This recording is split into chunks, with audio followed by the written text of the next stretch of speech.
ডাল ছাড়া ডালিয়া, তাও আবার একদম নিরামিষ। ভাবছেন তো কেমন খেতে হবে? আজ আপনাদের জন্য নিয়ে এলাম দুর্দান্ত স্বাদের আর ভীষণ হেলদি একটা ডালিয়া রেসিপি। এর জন্য আমাদের লাগবে ডালিয়া, কুচনো গাজর, মিষ্টি কুমড়ো, ক্যাপসিকাম, বিনস, সয়াবিন, টমেটো, এছাড়া আপনাদের পছন্দের যে কোনো সবজি। আর ফোড়নের জন্য লাগবে গোটা জিরে আর তেজপাতা। রান্না শুরুর আগেই ডালিয়াকে ভালো করে ধুয়ে ফুটন্ত গরম জলে 1 ঘন্টা ভিজিয়ে রাখুন। আপনার হাতে সময় কম থাকলে প্রেসার কুকারে 3-4টে সিটিও দিয়ে ডালিয়াটা সেদ্ধ করে নিতে পারেন। এবার কড়াইতে পরিমাণ মতো সাদা তেল গরম করে তাতে জিরে আর তেজপাতার ফোড়ন দিন। সুন্দর একটা গন্ধ বেরোলে সব সবজিগুলো দিয়ে দিন।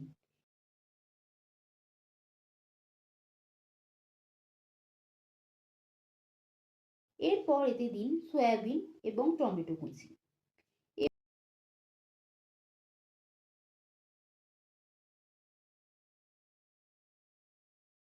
এবার এতে হলুদ গুঁড়ো, স্বাদ মতো নুন দিয়ে হালকা নাড়াচাড়া করে নিন।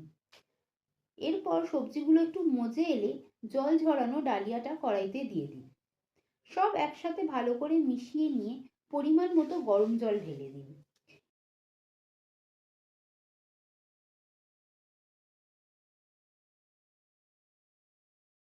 এর সঙ্গে কয়েকটা গোটা কাঁচা লঙ্কাও দিয়ে দিন। এবার ঢাকা দিয়ে মাঝারি আঁচে ডালিয়া আর সবজি সুসিদ্ধ হতে দিন।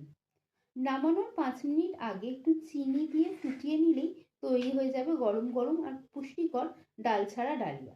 এরপর ওপর থেকে একটু বাটার দিয়ে পরিবেশন করুন। রেসিপিটা কেমন লাগলো আমাদের অবশ্যই জানাবেন। ভালো লাগলে একটা লাইক ও সাবস্ক্রাইব করতে ভুলবেন না। Thank you.